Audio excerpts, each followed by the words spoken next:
మనతో పాటు BRS MLA Ravinder రావు ఉన్నారు, మాట్లాడే ప్రయత్నం చేద్దాం. అన్న, ఫార్ములా ఈ కేసుని ఎట్లా చూస్తారు అసలు నిజంగా? ఎందుకంటే ఒక పక్క అవినీతి జరిగింది, అంటే ఇచ్చిన మాట వాస్తవం, తీసుకున్న మాట వాస్తవం ఆ సంస్థ చెప్తా ఉన్నది, కేటీఆర్ గారు చెప్తా ఉన్నారు. అయినప్పటికీ ఇంకా విచారణలని, అరెస్టులని ఇలాంటి వార్తలు పుట్టుకొస్తా ఉన్నాయి. ఏం చెప్పవచ్చు? కేసీఆర్ గారి కుటుంబం పైన అవినీతి ముద్ర ఏ రకంగా వేయాలనేటువంటి కక్ష సాధింపు దూరంలో భాగంగానే ఈ చర్యలు, కేసులు, కమిషన్లు తప్ప మరొకటి కాదు. ఎన్నికల ముందు కేసీఆర్ గారు, కేటీఆర్ గారు వారి కుటుంబ సభ్యుల మీద అనేకమైన అవినీతి ఆరోపణ చేశారు, ప్రజల మెదల్లో నాటారు.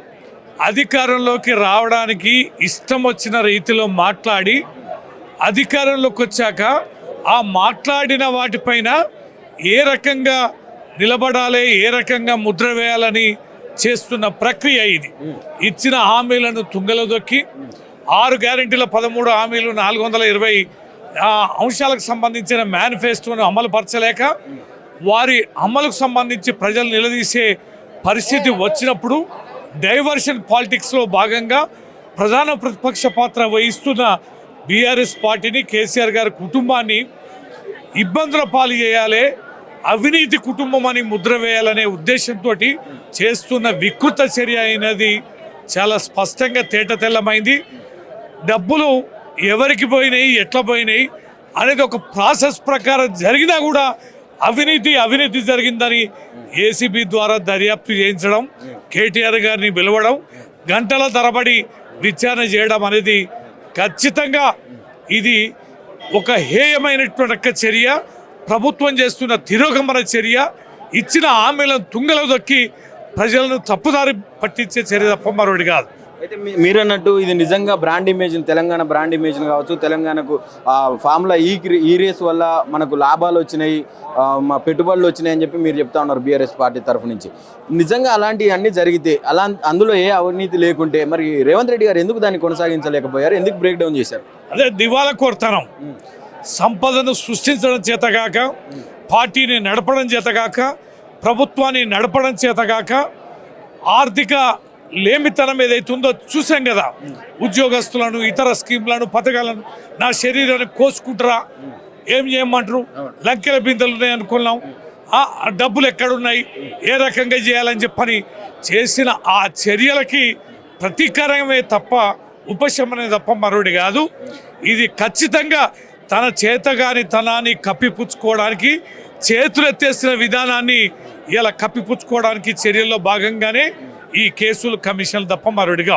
రేవంత్ రెడ్డి గారు మాట్లాడుతూ రీసెంట్గా నా జీవిత లక్ష్యం నెరవేరింది, కేసీఆర్ గారిని గద్దె దించడమే నా లక్ష్యం పెట్టుకున్నా, అది నెరవేరింది, నేను పడగొట్టినా అని ఈ రకమైనటువంటి వ్యాఖ్యలు చేశారు ఒక ఆలేరు సభాముఖంగా.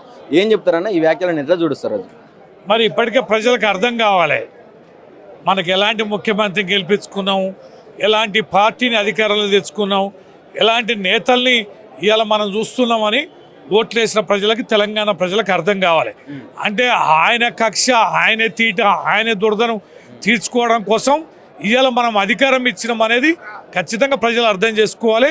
ఇప్పటికైనా రియలైజ్ కావాలి, ఎవరు ప్రజల పక్షపాతి, ఎవరు ప్రజల కోసం పనిచేశారు, ఏ పార్టీ తెలంగాణ పట్ల మమకారం కలిగి ఉంది, అభివృద్ధి పట్ల ఆకాంక్ష కలిగి ఉన్నారనేది ఇప్పటికైనా అర్థం చేసుకొని అలాంటి నీచమైన, హేవ్యమైన భాషను మరి వ్యక్తం చేస్తున్నటువంటి నేతల్ని తిప్పికొట్టాల్సిన బాధ్యత తెలంగాణ ప్రజలపైన ఉంది. ఫైనల్గా కేటీఆర్ గారు గతంలో విచారణకు వెళ్ళినప్పుడు క్వాష్ పిటిషన్ వేసి నాట్ టు అరెస్ట్ తెచ్చుకొని మరీ విచారణకు వెళ్ళడం జరిగింది. ఈరోజు అలాంటి ఏది లేకుండా నార్మల్గా విచారణకు హాజరయ్యారు.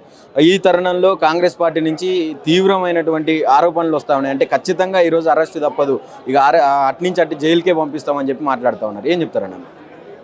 ఇంతకుముందు కేటీఆర్ గారే మాట్లాడినారు చాలా స్పష్టంగా మీడియాను ఉద్దేశించి, ఎన్ని కేసులకైనా మేము సిద్ధమే, జైల్లో కూడా సిద్ధమే, బిడ చూసుకుందాం, ప్రజాక్షేత్రంలో తేల్చుకుందాం అని సవాల్ విసిరారు. ఆ సవాలే ఇవాళ జవాబు. ఖచ్చితంగా ప్రజలు అర్థం చేసుకోలేనంత అమాయకులు కాదు.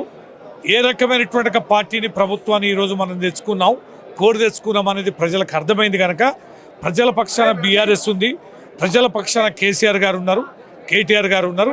ఖచ్చితంగా ప్రజలు కాపాడుకొని తీరుతారు. ప్రజలే సరైనటువంటి బుద్ధి అలాంటి మాటలు చేతలు చేస్తున్న వారికి జవాబు చెప్తారు. Thank you.